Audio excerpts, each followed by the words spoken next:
এই যে কষানো হয়ে যাচ্ছে আমার। শুনেন, ছোটোবেলায় ফ্যাপসা খেতাম মুন্নির মার হাতে।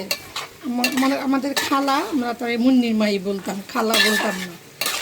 হ্যাঁ, কি যে মজা লাগতো তার হাতের এই খাবারটা, এটা এখনও মিস করি। অনেক মজা করে সে রান্না করতো।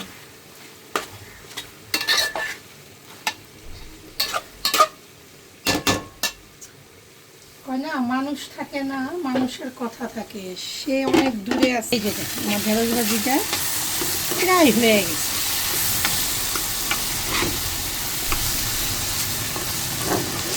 বললাম না, ভাজি করতে কিন্তু এত সময় লাগে না।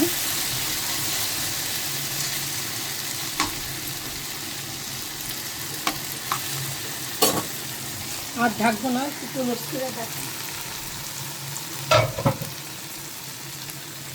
আস্তে আস্তে হোক।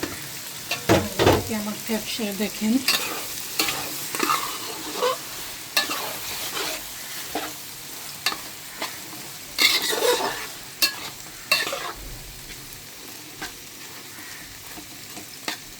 কি সুন্দর একটা গ্রেন হয়ে গেছে।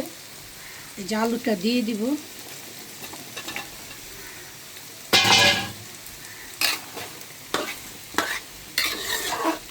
দেখছেন, আলু দিয়ে এক কড়াই।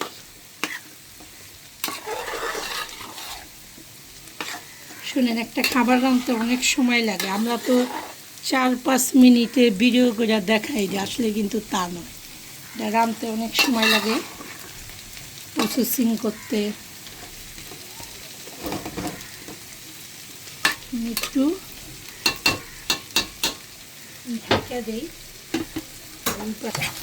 একটু ভাজা ভাজা করে।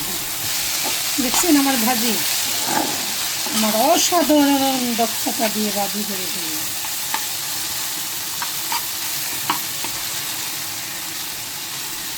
ভিডিওটা আর বড় করবো না। আল্লাহ আপনাদের সকলকে ভালো রাখো, সুস্থ রাখো, নিরাপদে রাখো। সবাইকে ধন্যবাদ। আল্লাহ হাফেজ।